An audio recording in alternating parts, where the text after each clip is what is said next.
Olá, aluno, tudo bem? Como vocês já sabem, eu sou o professor Júlio Zamarian e vamos agora continuar as nossas discussões nessa segunda teleaula da disciplina de História do Brasil Imperial. Vamos ao nosso primeiro quadro, a nossa contextualização dessa aula de hoje. Bom, como sempre, eu divido a aula aqui em três grandes blocos, em três grandes temas. Então, na primeira parte da nossa aula, a gente vai trabalhar com a ideia do primeiro reinado e a abdicação, os motivos aí da abdicação, essa medida tão drástica, tão diferente de Dom Pedro I. Vamos falar do período regencial, um período historicamente curto, apenas 9 anos, mas de suma importância para a gente entender a história do Brasil, principalmente a constituição do Segundo Reinado. E vamos falar do golpe da maioridade, Dom Pedro II assumindo o trono no país. Esse primeiro quadro que eu coloquei aqui para vocês tem relação com a abdicação. Nele, em destaque, você vê a figura do Dom Pedro I entregando a abdicação para as autoridades do Brasil naquele momento. Destaca-se aqui Dom Pedro II, né, no colo da sua tutora aqui, meio que lamentando com um olhar meio altivo aqui a face de Dom Pedro. E Dom Pedro com um olhar meio resignado, né? Olha, vou abdicar e está tudo certo. Esse quadro, Abdicação do Primeiro Imperador do Brasil, foi feito em 1911, retrata aí esse momento tão drástico, tão abrupto da nossa história. O primeiro reinado no Brasil ele tem uma característica bem marcante. É um período de transição, obviamente, mas também marca um pouco de uma desilusão. As pessoas que confiavam em Dom Pedro I, principalmente em 1822, com a ideia da independência, viram nesse curto primeiro reinado, de 1822 a 1831, essa esperança, essa ideia se desvanecendo um pouco. Dom Pedro se mostrou um governante muito autoritário, muito repressivo, quase absolutista, não gostava muito de outros interesses, outros grupos interferirem na sua ação enquanto governo. Prova disso é o conturbado período ali da Constituição de 1824, que nós vamos trabalhar também. A vida pessoal dele, trabalhando um pouquinho, ajudando nas contestações que ele tinha com relação ao seu governo. Período regencial, um período extremamente tumultuado na história do Brasil, várias revoltas, governos que não se acertavam, uma regência que ora era trina, que ora era una, regentes que renunciavam, enfim, um momento bem conturbado. E o início daquilo que seria o período histórico brasileiro, talvez até hoje, de maior estabilidade política, que é o início do Segundo Reinado. O golpe da maioridade, como eu já falei para vocês, Dom Pedro II assume o governo de maneira prematura, se pensarmos aí na Constituição daquela época, e o início de um período aí mais estável.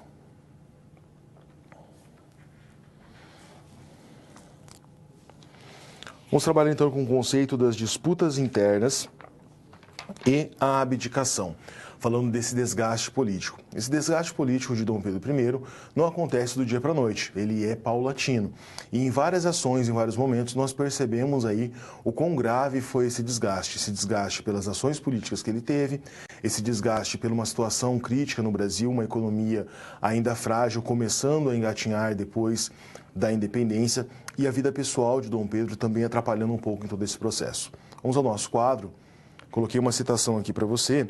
Repare, sempre que tiver essa reticência no final é porque a citação continua, tá? Então, do Marco Morel, o período das regências, 1831 a 1840.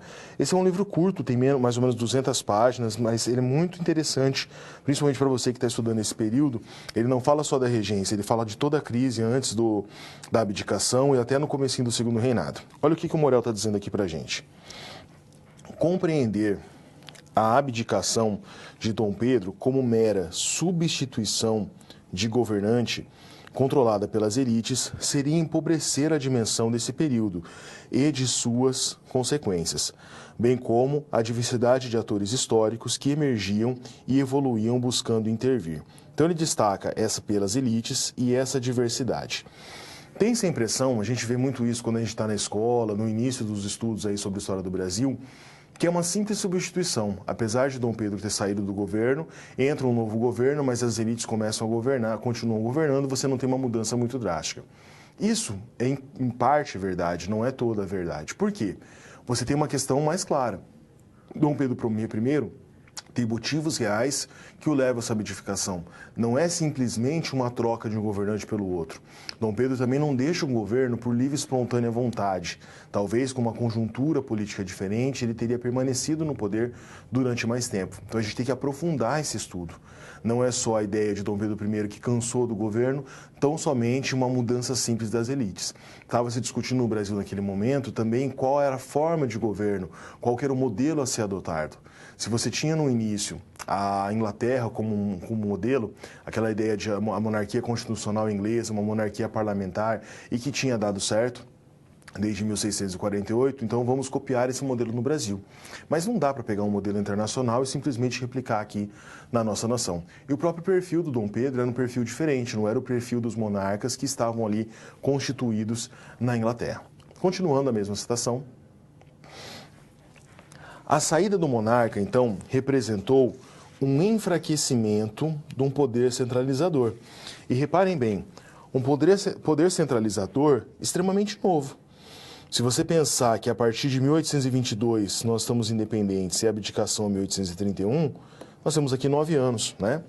Exercido pelo peso de séculos, possibilitando uma explosão da palavra pública como nunca ocorrera no território, que se pretendia brasileiro. Quando ele fala a palavra pública aqui, ele também está se referindo à ideia da república. Lembrem que os nossos vizinhos aqui da América Latina tiveram processos de independência mais ou menos próximos do Brasil. Do Brasil é de 22, você tem países aqui como Paraguai, Argentina, Chile, que a independência é um pouquinho antes, em 20, 18, 24, um pouquinho depois. Então, no contexto histórico da América Latina no século XIX, era um contexto de independências. Só que esses nossos vizinhos fizeram a independência junto com a República. E o Brasil é a exceção. O Brasil proclama a independência com uma monarquia. Um governo que inicia-se centralizador, Dom Pedro I tem um governo centralizador, mas perde a mão a tanto da abdicação. Então nós temos um curto período centralizador e a primeira fase do período regencial, não por um acaso, é um período de liberalismo, é um período em que as províncias vão ganhar mais destaque, é um avanço liberal, como é conhecido o período, que vai de 31 até mais ou menos 36. Tá? Então o que acontece? Você tem uma instabilidade muito grande nesse período. Um governo centralizador, logo depois vem um avanço liberal.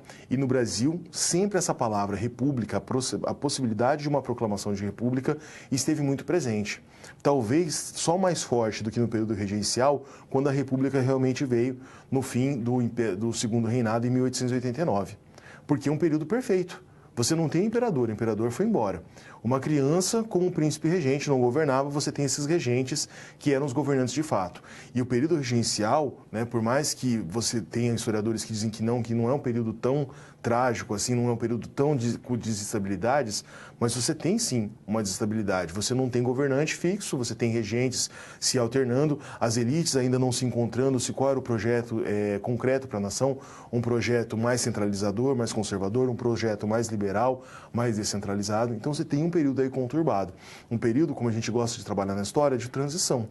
E essa transição veio desde 1808, vinda da família real, o processo conturbado da nossa independência, um primeiro reinado meio claudicante e a regência. O Brasil vai ter uma estabilidade política realmente, uma estabilidade também econômica e social a partir do segundo reinado. Próximo quadro, por favor. Confederação do Equador. A Confederação do Equador é meio que uma prova desse argumento que eu estou trabalhando com você, da falta de estabilidade do Brasil naquele período. Primeiro, a Confederação do Equador tinha um projeto claro de uma república federativa. Nós temos que lembrar que os estados do Norte e Nordeste se ressentiam com esse novo governo do Sul que estava situado no Rio de Janeiro. Por isso, a ideia do movimento lá no Nordeste. Os principais líderes, o Cipriano Barata e o Frei Caneca, ali representando a grande importância da igreja naquele período, um apoio de outros estados da região, não só Pernambuco, mas também a Paraíba, o Ceará, o Rio Grande do Norte e Piauí, que declararia a sua futura adesão. O movimento ele é reprimido pelo governo. Alguns trabalham como revolução ou confederação do Equador, mas foi um movimento que não conseguiu ter sucesso. Apesar de não ter sucesso, de não ter conseguido se separar do Brasil e formar uma república totalmente nova, uma república em separado, esse movimento é um sintoma muito claro de que a situação política do país naquele momento não era das melhores. E olha, as datas não são aí a coisa mais importante na história, mas a gente tem que prestar atenção em algumas datas. 2 anos só apenas após a independência. Então, se a gente tivesse com aquela ideia de identidade nacional, de nação unida em seu conjunto, dificilmente, apenas 2 anos após a independência, nós teríamos um movimento tão forte. A Constituição recém-outorgada, né, aquela disputa entre 23, a Constituição que foi discutida, e depois em 24, quando vem a outorga de Dom Pedro I. Então, é um sintoma de que, primeiro, esse país não está unido. Você tem lá no Nordeste, não um estado, mas 4, 5 estados que estão descontentes com esse governo de Dom Pedro. E a ideia de republicanismo pairando aí no ar do nosso recém-criado país.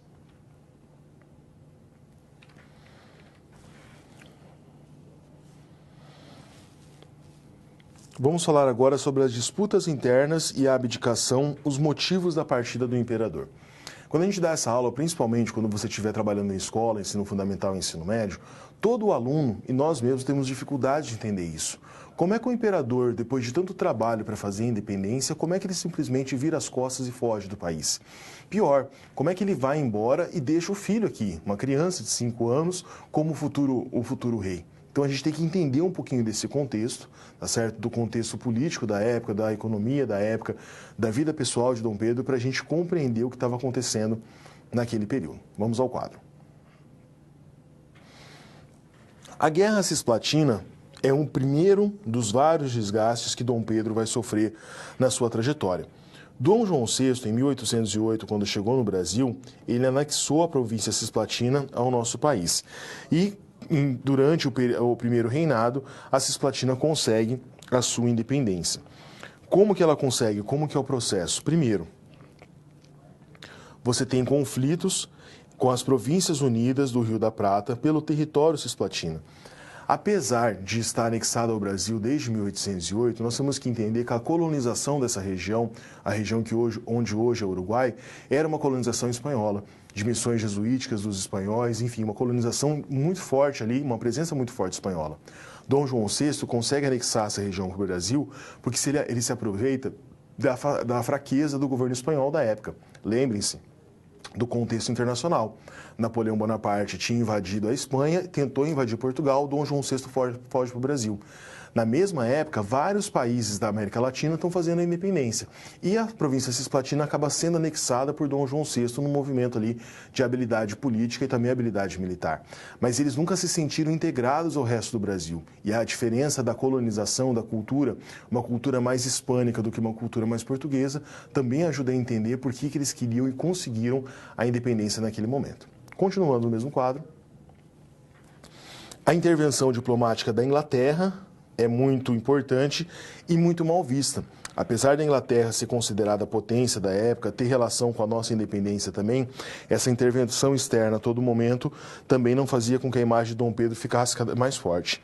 E vem a criação da República Oriental do Uruguai em 1828. Então, primeiro grande golpe aí nessa administração de Dom Pedro durante o primeiro reinado, a Confederação do Equador e agora a independência da República Cisplatina. Então a interferência da Inglaterra nesse período é muito grande e ela começa a ser questionada por conta das dívidas. A gente lembra que na independência o Brasil ficou independente de Portugal e teve que pagar uma indenização a Portugal.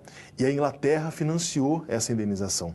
Então alguns gostam de brincar que o Brasil já nasceu com uma dívida externa. O primeiro passo da nossa dívida externa começa com Dom Pedro I, esse empréstimo com a Inglaterra, porque a Inglaterra reconheceu a independência do Brasil, era importante que a grande potência do mundo na época reconhecesse a nossa independência, mas Portugal também tinha que admitir e cobra uma taxa pesada aí do Brasil para a admissão dessa independência. Então, essa influência inglesa toda hora no governo brasileiro não era muito bem vista e desagradava aí as elites brasileiras naquele momento.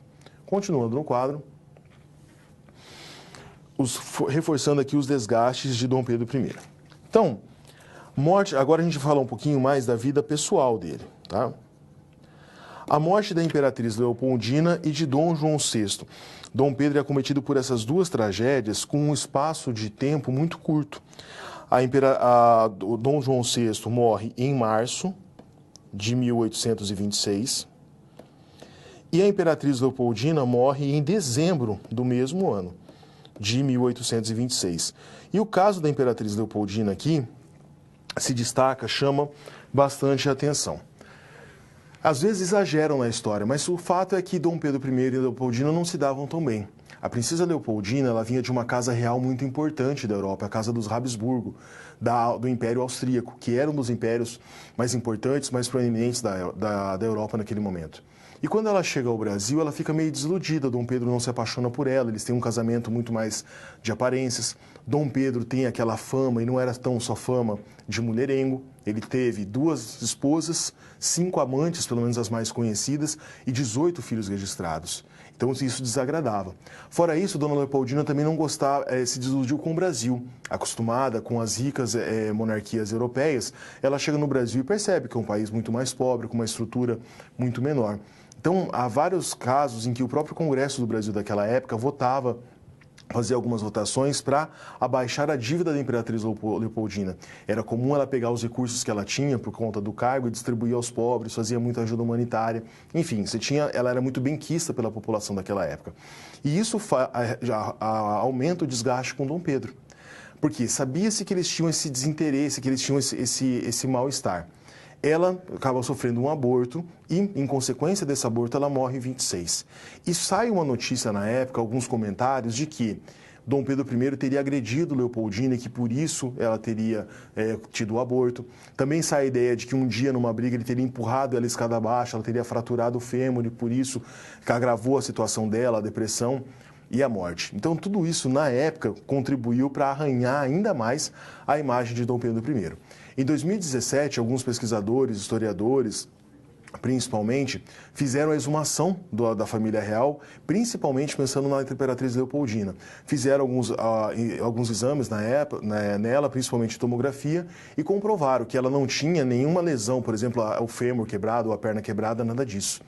Mas não dá para comprovar que se ela foi um dia ou não agredida por Dom Pedro. Essa fofoca histórica foi descoberta muito tempo depois, mas a imagem de Dom Pedro I já estava arranhada. Falei da morte da Imperatriz Leopoldina.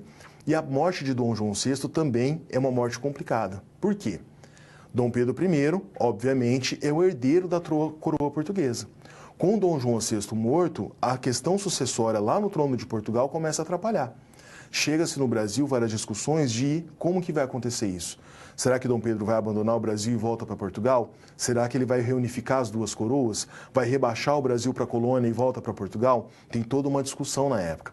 A solução de Dom Pedro I naquele momento é muito parecida com a solução que o pai dele tinha feito ao Brasil quando teve que voltar por conta da Revolução Liberal do Porto em 1820.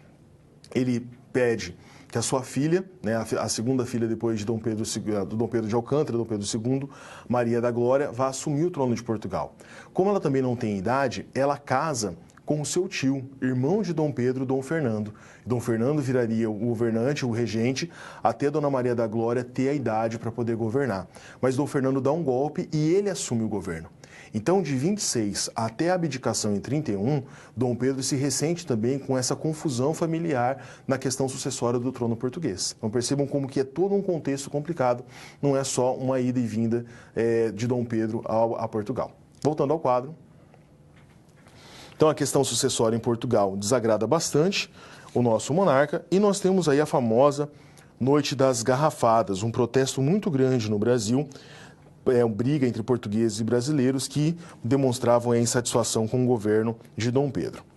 Continuando os desgastes, a centralização política gera revolta de muitas elites locais, a dívida pela indenização paga a Portugal e a Inglaterra também levava à insatisfação e o autoritarismo de Dom Pedro. Todos esses fatores juntos levam Dom Pedro a tomar uma medida drástica, que é a abdicação em 1831, deixando Dom Pedro II com apenas 5 anos governando como futuro rei do Brasil.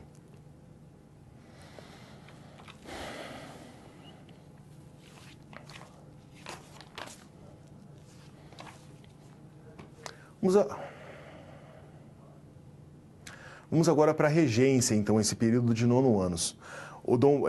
Depois da abdicação, Dom Pedro I volta a Portugal. Em Portugal, ele vai ter uma guerra, ele vai travar uma guerra com Dom Fernando, que era o irmão dele que tinha assumido o governo. Eles têm um conflito até 1834. Em 34, as tropas de Dom Pedro I vencem Dom Fernando e ele faz com que Dona Maria da Glória, sua filha, seja coroada aí rainha de Portugal. E ele morre, muito jovem, 4 dias depois da coroação de Dona Maria da Glória. A causa da morte de Dom Pedro II ainda paira um pouco em dúvidas. Alguns falam que foi um mal súbito ou que ele teve um infarto. A causa da morte ainda nunca foi devidamente esclarecida. Mas o Brasil começa com um período histórico aí bastante conturbado, esse período das regências. Havia combinado que os regentes também seriam responsáveis pela educação de Dom Pedro II. A regência começa trina, com 3 regentes comandando a administração, mas essa regência trina dura pouco tempo. Logo depois, eles unificam essa regência para facilitar a administração. Vamos ao nosso quadro para vermos um pouco melhor sobre isso. Então, características gerais da regência. Primeiro, nós temos, obviamente, a ausência do monarca, e essa ausência do monarca vai ser bastante sentida no país naquele período. Uma aproximação muito grande de uma experiência republicana. Não houve um golpe republicano nesse período, mas o governo, em certa maneira, ele permite aí algumas experiências próximas ao republicanismo. Compreendido muitas vezes como um período desordeiro, um período anárquico, principalmente por conta das revoltas. Mas não é bem assim, não é tudo uma bagunça, tudo uma anarquia. Nós temos aí uma descentralização política muito grande e um debate entre os unitaristas e os federalistas. Esse debate unitarista e federalistas vai permear todo o período regencial. Não é à toa que a gente costuma dividir ele em 2 períodos.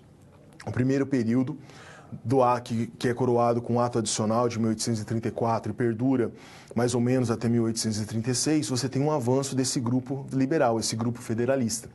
Esse grupo federalista toma algumas medidas para fazer com que as províncias tivessem mais autonomia, aproveitando-se, é claro, da ausência do monarca. Então você tem algumas leis, por exemplo, são liberadas para assembleias provinciais. Essas assembleias provinciais legislavam nas suas próprias localidades. Então, apesar de você ter uma lei, você ter uma Constituição federal, em cada província você tinha variações dessas leis. Essas leis eram permitidas. Então você tinha uma possibilidade de administração um pouco mais descentralizada.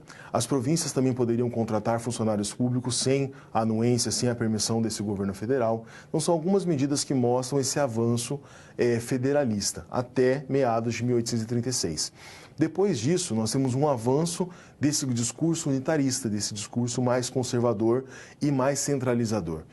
O ápice desse avanço centralizador, sem dúvida, a coroação de Dom Pedro II em 1840 e o fim do nosso período regencial. Mas durante todo esse período você tem esses 2 grupos de elites, unitaristas e federalistas, que dariam origem depois ao Partido Conservador e ao Partido Liberal, decidindo quais seriam os rumos do país. Seria um governo mais centralizado, seria um governo federalista, iriam aceitar a monarquia, a proclamação da República. As discussões daquele período eram bem ricas com relação a essa organização política.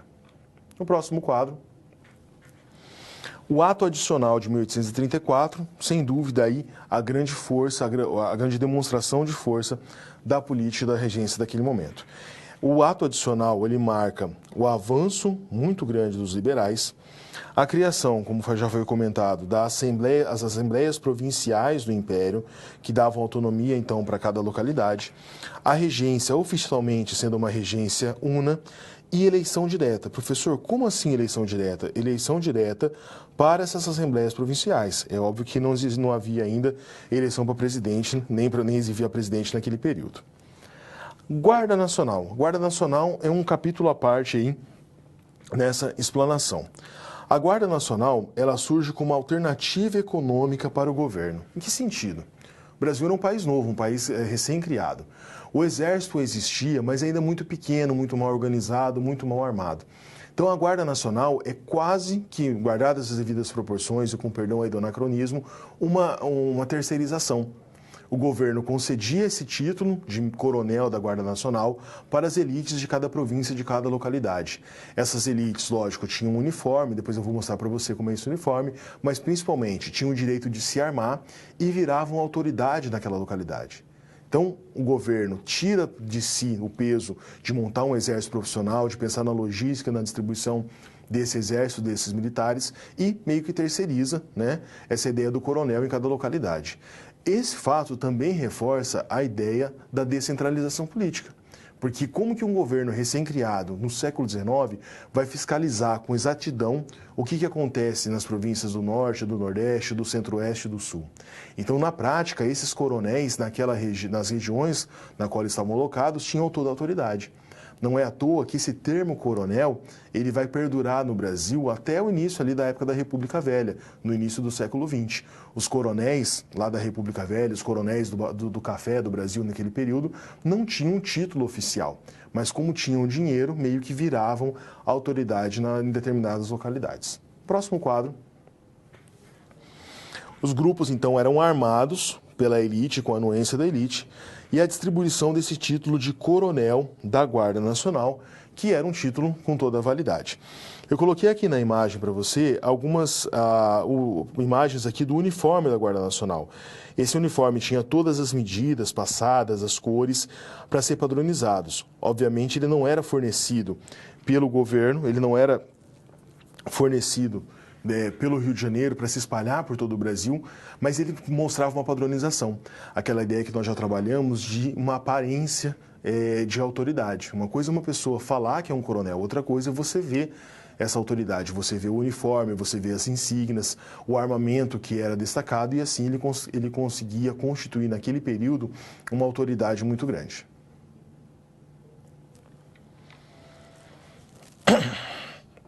Vamos agora, então, para a resolução da nossa primeira situação, problema, os motivos da abdicação de Dom Pedro. Então, a apresentação da nossa situação problema.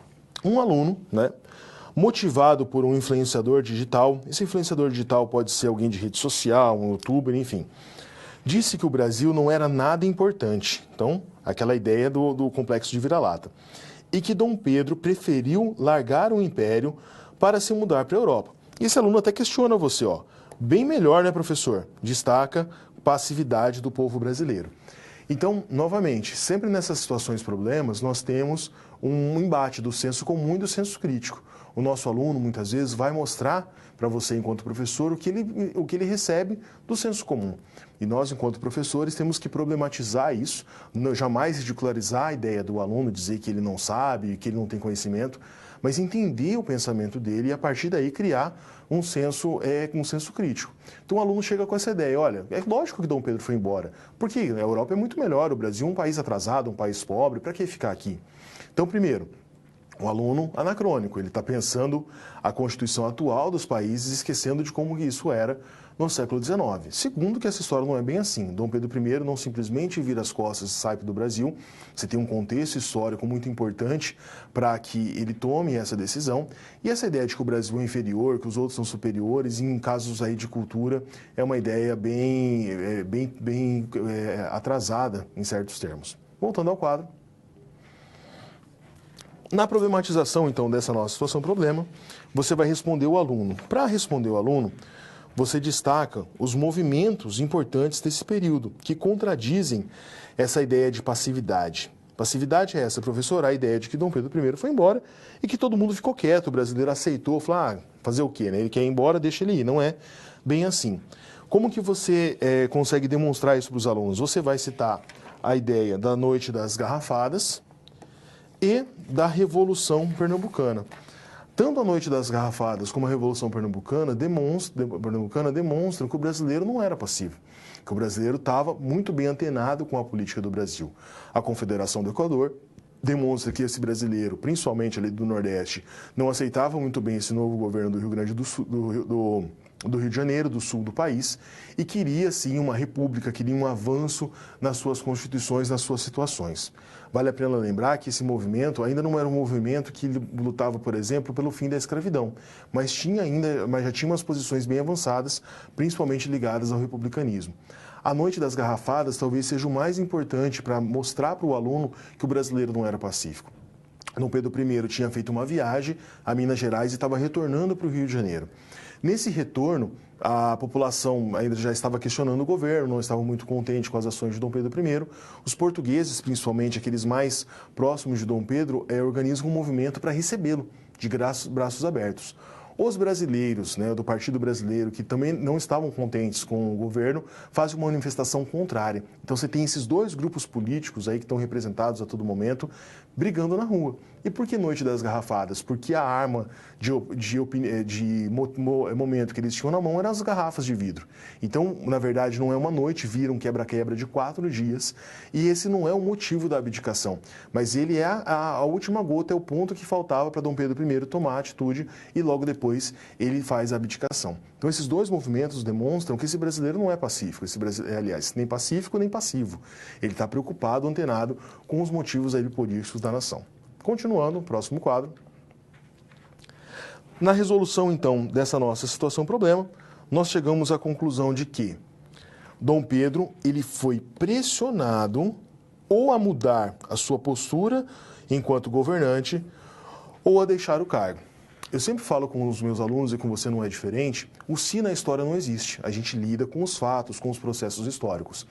Mas muitas vezes, até mesmo para fazer uma interpretação, a gente pode brincar com esse si. Então, na história do Brasil, nós temos um si bem grande aí.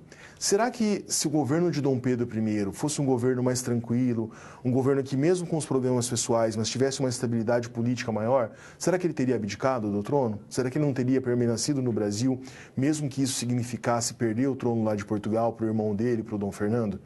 A gente não sabe, mas a gente pode, pelos contextos da época, pelo que a gente tem de informação, trabalhar com isso. Né? Então, Dom Pedro, essa ideia é muito próximo, né, de nós enquanto professor, enquanto historiador, enquanto reflexivos da nossa própria história. Então, Dom Pedro I toma essa atitude porque não é só por vontade pessoal. Ele é pressionado por parte da população que não aceitava esse governo, que não aceitava esse autoritarismo, que não aceitou o fato dele ter outorgado a Constituição de 1824, que não aceitava a passividade dele com as interferências da Inglaterra no governo do Brasil. Então você tem um contexto muito mais complexo, não só um imperador que simplesmente resolve virar as costas para o país que ele havia recém-libertado de Portugal.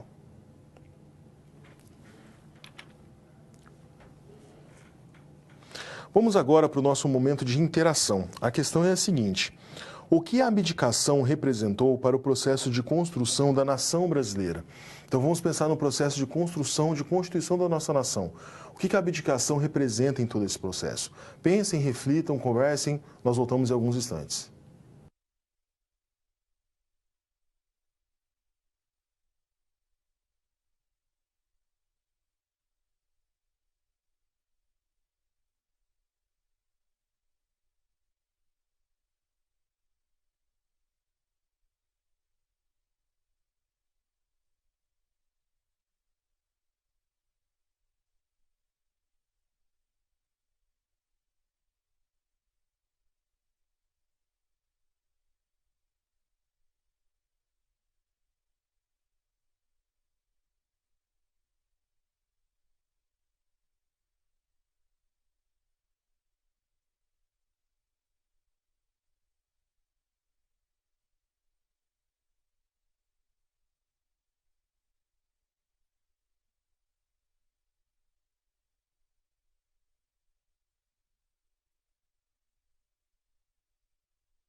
Ok, pessoal, agradeço as contribuições de vocês. Antes de ler aqui a resposta, uma correção. O pessoal de Santa Catarina, atento à aula, disse muito bem. Eu confundi os nomes. Dom Pedro I não brigou com o irmão dele, Dom Fernando. Não era Dom Fernando, era Dom Miguel, tá? A história toda tá certa, só o nome aí que a gente faz essa correção. Obrigado, pessoal de Santa Catarina, que também manda uma resposta, dizendo o seguinte: abdicando do poder, ele dava margem ao fortalecimento do grupo contrário. Verdade. Quando ele abdica do poder, ele está dando espaço para o grupo que, obviamente, questionava ainda mais o governo dele naquele momento. Mas se a gente pega, né, se a gente lê alguns autores que trabalham com esse período, eles falam que chegou um certo ponto que mesmo o grupo conservador, que era o grupo que mais defendia Dom Pedro I, mesmo esse grupo também tinha algumas correntes que também eram descontentes. Então, infelizmente, Dom Pedro teve um desgaste aí muito rápido e muito forte com relação ao seu governo naquele período.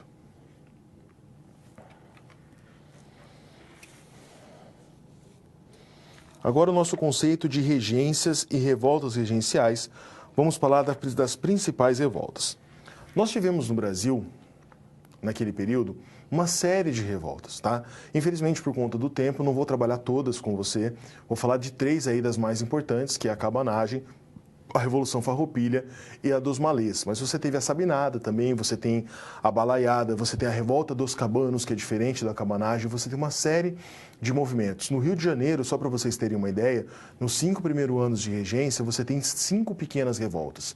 Então você tem uma efervescência muito grande naquele momento no país de questionamento a esse novo governo das regências. E principalmente, nós percebemos um movimento de aproveitamento. Em que sentido? As pessoas naquele momento, os grupos políticos, aproveitavam a ausência de um monarca, a ausência do imperador ali mais fortificado para tentar alguns movimentos, ora republicanos, ora movimento que queria melhores condições de trabalho, melhores condições sociais, libertação dos escravos, enfim, os movimentos eram bastante aí plurais naquele período. Então vamos ao quadro para a gente ver um pouco mais sobre isso. Primeiro movimento que eu quero destacar aqui para você é a cabanagem. Percebam, olha, de 1835 a 1840. De novo, data não é o fundamental da nossa aula, mas algumas datas a gente tem que perceber. Quando fala da cabanagem, muitas vezes na escola a gente fala muito rápido disso. Mas para pensar, não é um movimento de uma semana, não é um conjunto de manifestações de um mês. São 5 anos. Todo mundo fala da Segunda Guerra Mundial. Poxa, a Segunda Guerra Mundial durou 6 anos, a primeira durou 4. Então, a gente não tem o costume de falar que no Brasil nós tivemos uma guerra civil. O brasileiro muitas vezes se orgulha disso. Olha, o Brasil não tem guerra civil. Mas para pensar, um movimento de um Estado que é reprimido pelo governo federal com 5 anos. Não é parecido com uma guerra civil? Muitas vezes a gente não tem essa nomenclatura da nossa história, da nossa historiografia, mas a gente tem que problematizar esses movimentos, ok? Voltando ao quadro. Então, a cabanagem é um movimento importante da nossa história, de 1835 até 1840. Ele ocorreu na província do Grão-Pará, que seria a união hoje do Amazonas com o Pará. Os grupos mais pobres representados, isso é uma das grandes sacadas da cabanagem. A elite está apoiando, o clero também, mas a população mais pobre também acaba comprando essa briga. Eles chegaram a tomar o poder em Belém, mas acabaram sendo reprimidos duramente aí pelo exército. Eu não coloquei aqui, mas um dos líderes que se destacam nesse período aqui é a figura do Eduardo Angelim, tá? Um dos grandes líderes aqui do movimento dos cabanos. E alguns complementos. A cabanagem, assim como todos os movimentos regenciais, foi duramente reprimida pelo governo e ela ficou famosa pela violência. Nesses 5 anos, não são números aí exatos, são números aproximados, mas eles estimam que 30 mil pessoas tenham morrido. Isso representa 20% da população do Grão-Pará naquele momento.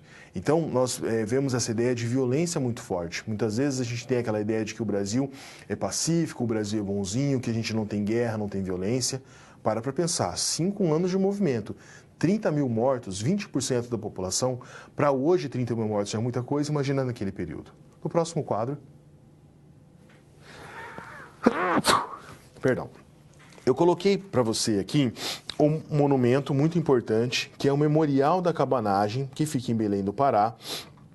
Monumento esse criado por Oscar Niemeyer e que também representa um museu com a história da cabanagem aí no estado do Pará, em Belém do Pará. Vamos agora para o segundo movimento importante, que é a Farroupilha, de 1835 a 45. Reparem, de 35 a 45, então esse movimento ele avança 5 anos dentro do período aí do segundo reinado, um dos movimentos mais importantes. No sul do país é um movimento maior que nós temos durante a regência.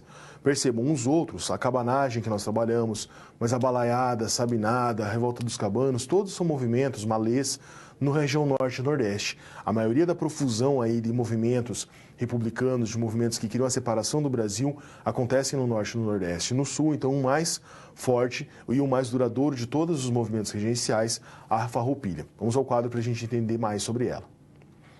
Então, a Farroupilha acontece no Rio Grande do Sul. Ela está ligada aos estancieiros gaúchos daquele período, os fazendeiros, né, principalmente os criadores de gado e de charque contra o governo, buscavam medidas protecionistas para proteger o charque nacional da concorrência do charque platino, principalmente da Argentina e também do Uruguai. Eles chegaram a proclamar a República Rio-Grandense e tiveram a ideia da derrota honrosa. Durante 10 anos, Bento Gonçalves, Giuseppe Garibaldi e os outros líderes do movimento conseguiram encorpar esse movimento muito bem. É um movimento que tem a participação popular, mas ele é muito conhecido pela participação da elite. Esses grandes estancieiros gaúchos que estavam defendendo ali os seus direitos, principalmente com a taxação do charque, eles queriam que o charque platino tivesse um imposto mais alto para que o charque deles pudesse aí circular de uma maneira mais tranquila no Brasil. Eles tiveram um movimento muito importante. Chegou a se proclamar uma república, a República Rio-Grandense, que durou 3 meses. Eles foram para o norte do Rio Grande do Sul, chegando em Santa Catarina, e proclamaram ali a República Juliana também, por conta dessa manifestação da força do movimento, mas foram duramente reprimidos pelo governo. E o mais interessante é essa ideia da derrota honrosa. Por quê? Apesar das tropas vencidas, Bento Gonçalves assina a rendição, mas não foi uma rendição incontestável, não é uma rendição no sentido de humilhação. Por quê? Primeiro, o principal objetivo, que era a mudança na taxação do charque, foi alcançado. Eles conseguiram mudar a taxação do charque para permitir que o charque do Rio Grande do Sul tivesse um comércio melhor. Segundo, as dívidas da República Rio-Grandense foram absorvidas pelo Império Brasileiro, então eles não ficaram com dívidas. E as patentes que eles tinham no exército dessa República Rio-Grandense foram incorporadas ao exército brasileiro. Então, se Bento Gonçalves era general do exército Piratini, ele foi general do exército brasileiro. Então, eles foram derrotados, eles aceitaram uma reunificação com o Brasil, mas todas as reivindicações foram atendidas. Então, não é uma derrota com um sabor aí tão amargo nesse período. Voltando ao quadro, coloquei uma imagem aqui de um dos movimentos mais importantes daquele período, que é a Expedição Laguna. Nessa Expedição Laguna, por conta dos lugares onde era possível navegar, Giuseppe Garibaldi comandou aqui esses navios que tinham na época aí o nome de pranchões, na invasão na região que seria hoje Santa Catarina. E o último movimento que nós vamos trabalhar é a revolta dos malês. Essa revolta talvez é uma das mais interessantes, porque ela não tem a ver só com a política, ela tem a ver com religião também. Vamos ao quadro. Desculpe. A revolta dos malês ocorreu em 1835, ela tem um tiro mais curto. É uma revolta contra a escravidão e a intolerância religiosa. Tá? Os malês eram negros de orientação religiosa islâmica. Foram, como todas as revoltas que nós estudamos até aqui, ela foi duramente repreendida pelo governo e revela que escravos ou não escravos não eram passivos. Além de lutar contra a escravidão, o movimento mais claro de luta contra a escravidão tinha essa questão religiosa. Eles eram contra a imposição da religião católica. Como eram islâmicos e vieram da África alfabetizados, eles tinham uma facilidade muito grande com a comunicação. Eles escreviam numa língua que os portugueses não entendiam e isso facilitou a organização do movimento. Então, apesar de ter sido derrotado, ele mostra a riqueza dos debates daquele momento. Além de se lutar por república, por liberdade, se lutava contra a escravidão e também por liberdade religiosa.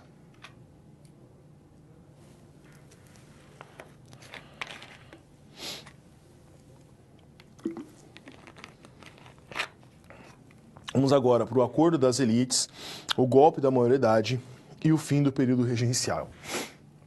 Esse fim de período regencial, ele tem algumas características aí que são bastante interessantes para nós entendermos esse período.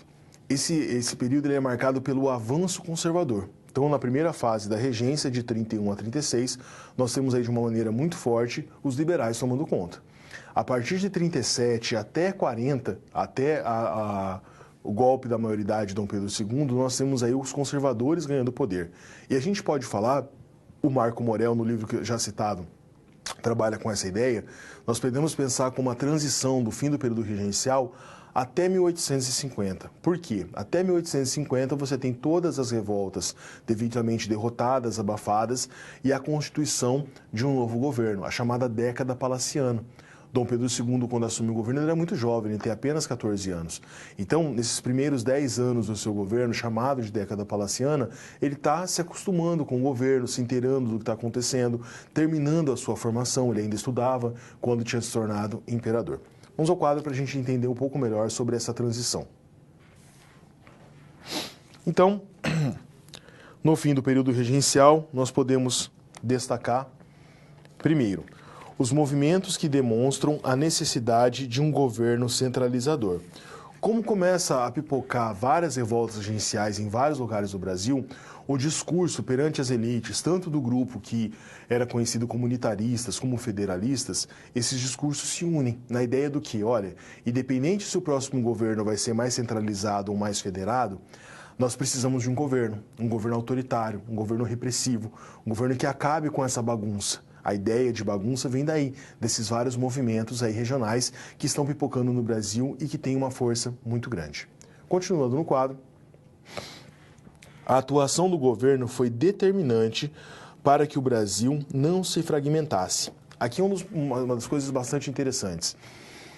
Se você olha o mapa da América Latina, você vê os países da América divididos, que eram colônia da Espanha, né? Então, Uruguai, Paraguai, Chile, Argentina, Peru, Venezuela, Equador e por aí vai. E o Brasil, só o Brasil unificado. Por que o Brasil não se fragmentou?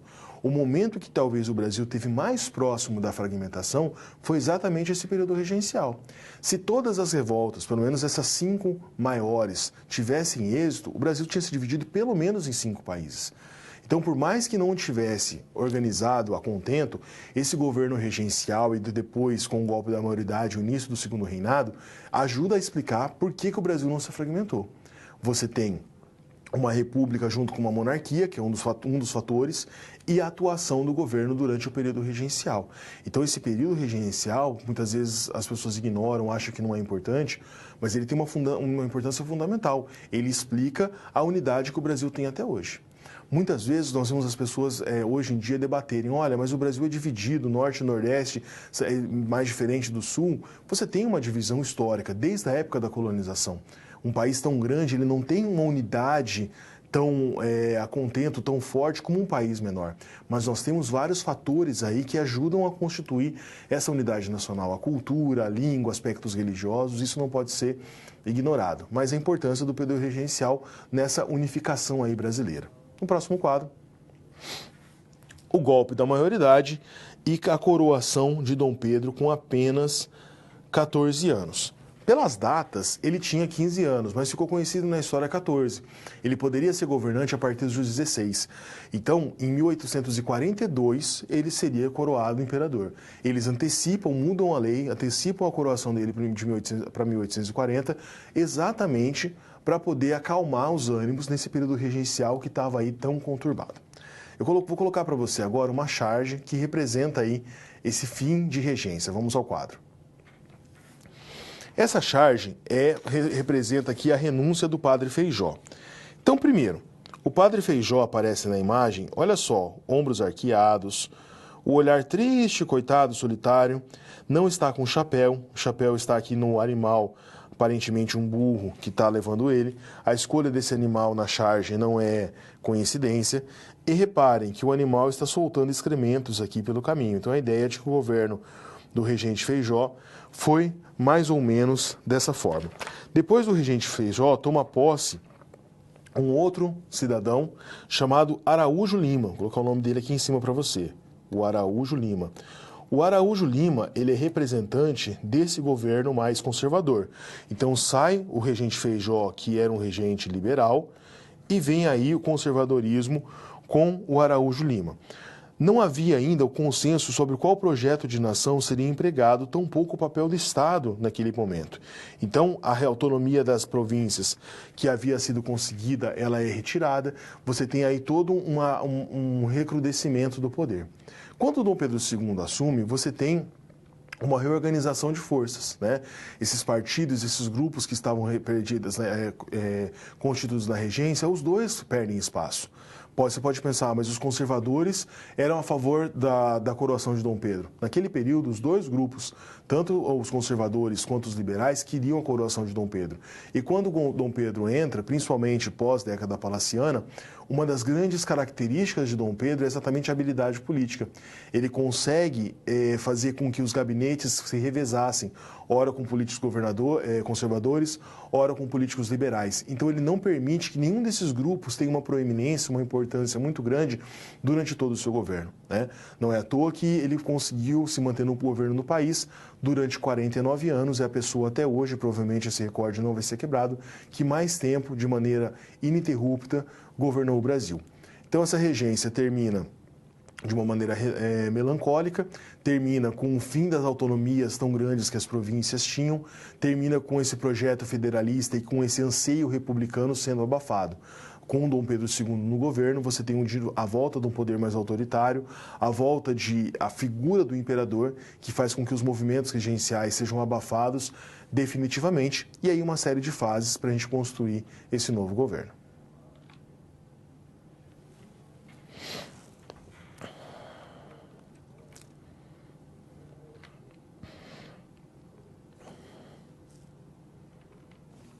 Vamos falar agora do conceito sobre o acordo das elites e o golpe da maioridade, tá?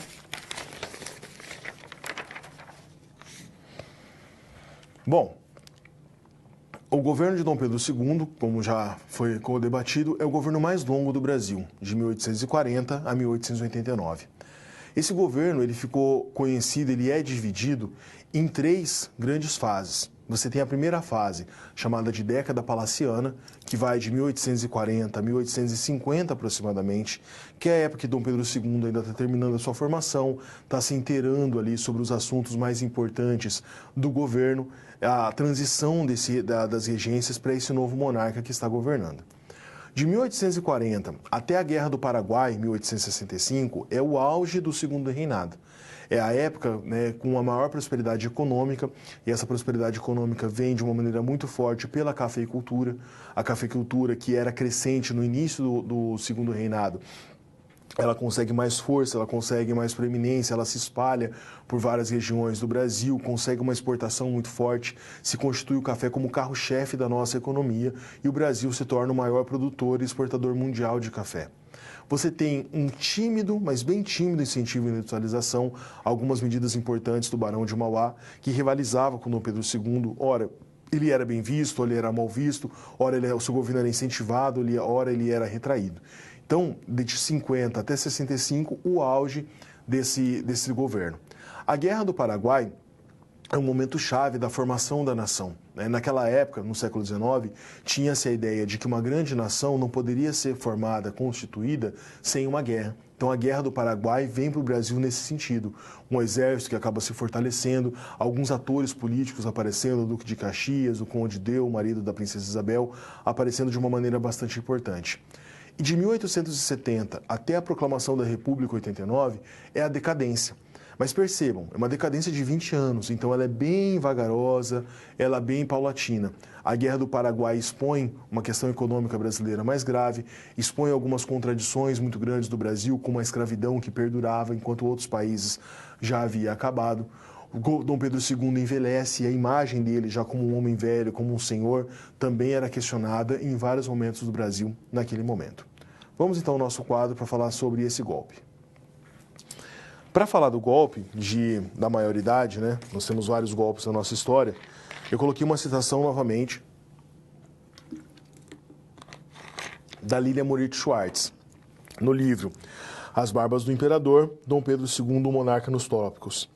Esse é um livro fundamental para a sua formação. Recomendo que você compre ele, leiam. É uma linguagem fácil, bem acessível. E apesar do nome estar focado no Dom Pedro II, A Schwartz trabalha com todo esse período. Ela fala desde a vinda da família real, Dom Pedro I, a abdicação, até a proclamação da República. Então, para entender o Brasil no século XIX, é um dos livros mais importantes. Olha só o que ela vai dizer.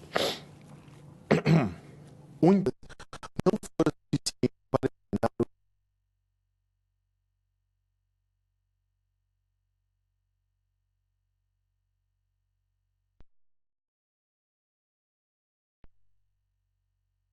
liberal a certo ponto republicano no período regencial, mas ele é meio que um fogo de palha, um insight, ele não se fortifica. E essa elite carioca, assustada pelos movimentos regenciais, acaba voltando para a ideia do monarca. Por que ela está falando da elite carioca? Porque a elite carioca é a elite que representava o governo naquele momento. Apesar de você ter um país de dimensões continentais, o núcleo duro do governo está na elite carioca. Seria como se hoje eu falasse, fazesse referência ao governo de Brasília. O Brasil é um país muito plural, você tem forças políticas em várias localidades, mas em Brasília que está concentrada a administração, os deputados, os senadores e o próprio presidente. Então, por isso ali, a referência à elite carioca. Voltando no quadro. Com o golpe da maioridade, o imperador encarnava, olha que palavra legal, seu império, e garantia-se a unidade e a continuidade. Então, por que encarnava? O imperador, ele existia.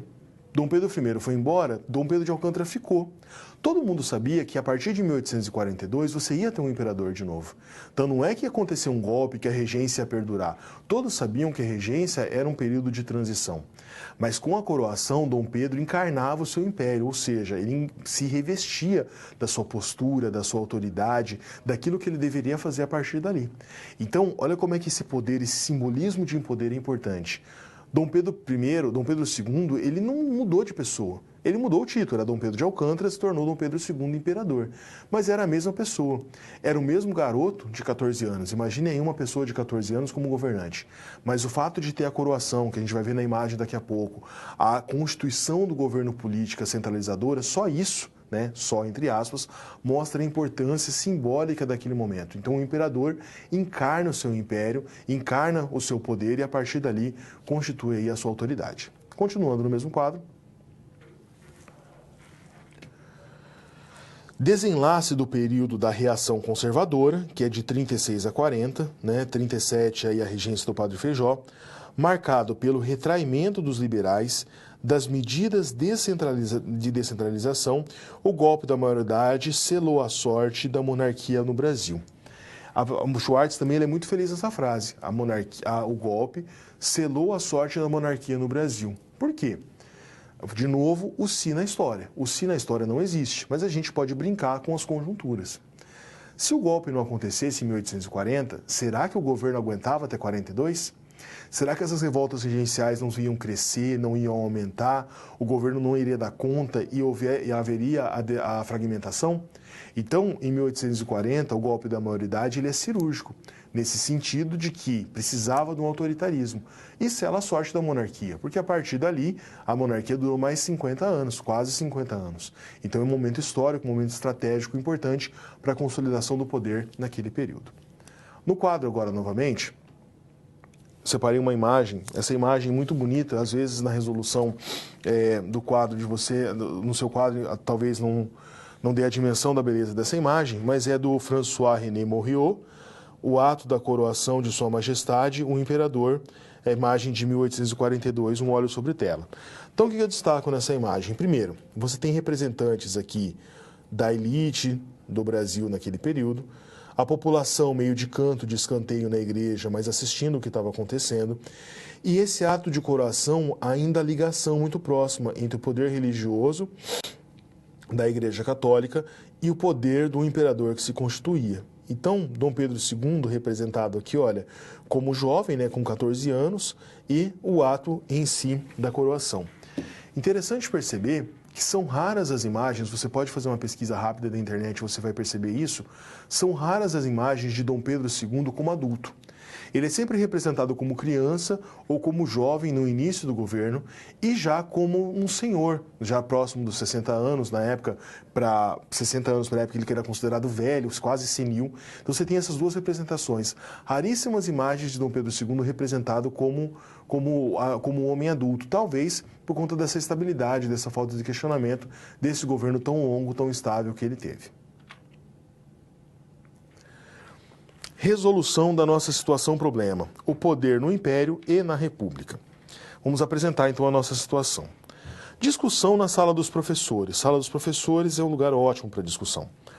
No Império, um professor está falando sobre isso e você que é professor de História escutou. No Império, a gente aposta que o país não ficava com esses jogos de interesses entre um partido e outro, o famoso toma lá da cá. Além do mais, o imperador seria o responsável por resolver os grandes problemas. Então, aquela conversa de sala dos professores, estão falando sobre política, e alguém vem e fala, olha, após que na época lá do Dom Pedro II não tinha esse tomar lá da cá, essa história, essas discussões de partido de direita, de esquerda, de centro, faz uma lei, não faz, vota e não vota. Posso que Dom Pedro I ia lá, batia na mesa, resolvia o problema e estava tudo certo. Então, de novo, aquela ideia do senso comum e do senso crítico. O senso comum aparecendo aqui na história, né, com a discussão, e olha, discussão em sala de professores. E você, como professor de história, né, tentando aí com o senso crítico mostrar para os seus colegas ali de outras áreas que não era bem assim, que você tinha um império no Brasil, e um império com poder moderador, inclusive, mas nós não éramos uma monarquia absolutista sem regra nenhuma. Continuando no quadro, para a gente fazer a problematização da nossa situação-problema, você apresenta aos alunos os seguintes conceitos. Então, você batendo papo fala, olha, vou falar alguns termos aqui.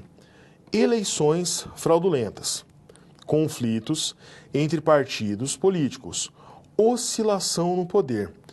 Você mostra esses conceitos apresentando-os como caros do Brasil, mas do Brasil imperial, desconstruindo a ideia de autoritarismo daquele período.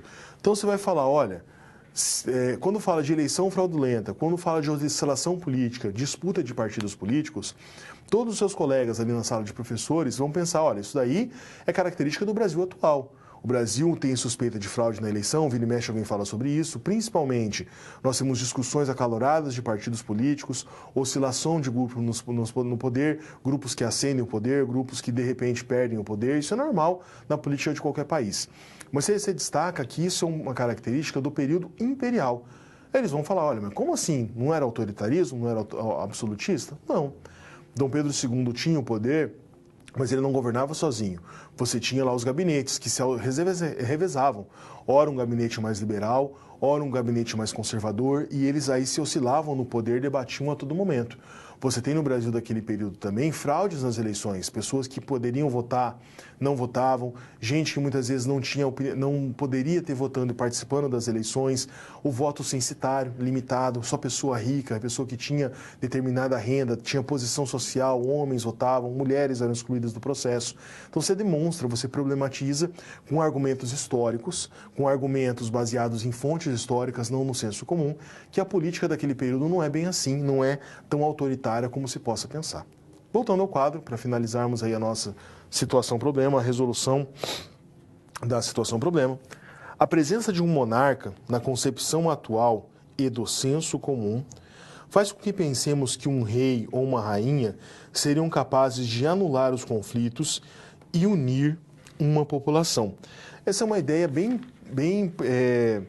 presente no senso comum. A gente tem uma ideia e uma ideia errada de que o autoritarismo resolve problemas. De que um bater na mesa ou alguém com um discurso mais áspero que vai acabar com os conflitos da sociedade. E não é assim. A sociedade ela é complexa, não a sociedade brasileira, as sociedades do mundo todo. E com o diálogo democrático, com respeito às regras do jogo, com respeito a esse jogo democrático, é que a gente consegue os avanços. Então, durante o Império, na qual o imperador, olha o nome, imperador, nem ele naquele período conseguia ter todo esse autoritarismo e de uma maneira muito inteligente ele jogava com esses grupos políticos. Se Dom Pedro II tivesse só aderido ao grupo conservador ou só defendido o grupo liberal, muito provavelmente ele não teria essa estabilidade de 49 anos no governo. Mas essa habilidade política, respeitando os dois lados, trabalhando muito bem com esses interesses, fez com que o governo desse se desenrolasse durante tanto tempo e a estabilidade política importante que ele conseguiu aí de 49 anos no poder.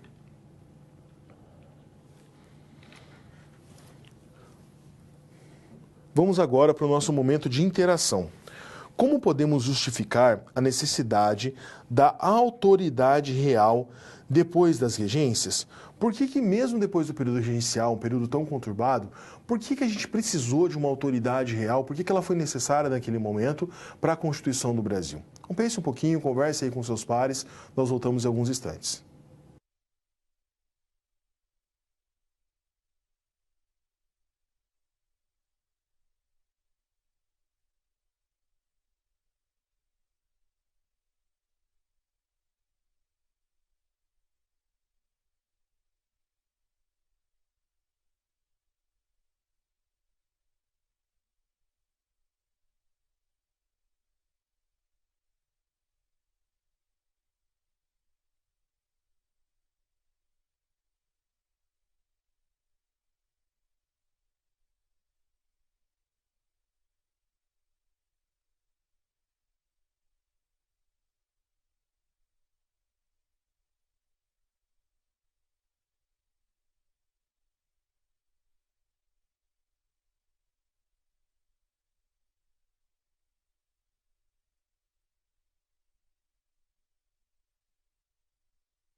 Bom, pessoal, agradeço novamente as contribuições. Infelizmente não dá tempo de ler todas.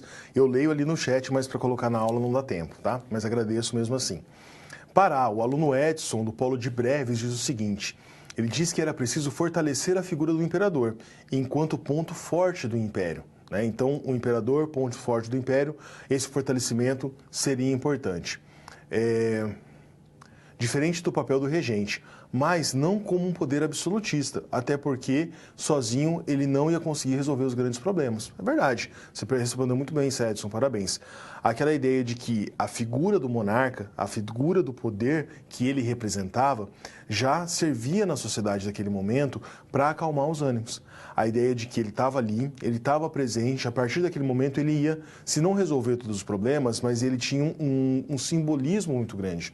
Muitas vezes, atualmente, a gente não pensa nesses atos, nesses simbolismos, mas eles ainda estão presentes na nossa vida em vários aspectos, né? Uma vestimenta, muitas vezes, no local de trabalho, aquelas questões religiosas, os costumes que nós temos, esse simbolismo ainda é muito presente. Então, imagine no século XIX, na coroação do imperador, ainda mais. O pessoal do Amazonas diz o seguinte: a unificação do território que se encontrava na figura do imperador, o aluno Dione, é isso mesmo. A unificação se encontra, ela se une com a figura do imperador. Tanto é que Dom Pedro era muito preocupado com isso e ele incentiva muito a ideia das construções de ferrovias no país. Segundo ele, essas ferrovias facilitariam o deslocamento e automaticamente facilitariam a união do país. Então, essa questão da unificação do território, que era crítica na época da abdicação, também era uma preocupação de Dom Pedro I durante o seu governo no país. Vamos agora para o nosso recapitulando. 3 tópicos novamente. Primeiro, falamos sobre a turbulência do período regencial, a abdicação de Dom Pedro, os motivos que levaram Dom Pedro a abdicar. Lembrando, ele não abdicou porque acordou um belo dia de manhã e quis sair do governo. Você tem uma conjuntura política muito forte naquele período. Você tem os mandos e desmandos do seu governo, um autoritarismo que aparecia de uma forma muito grande, como o fato de ele ter outorgado a Constituição de 1824.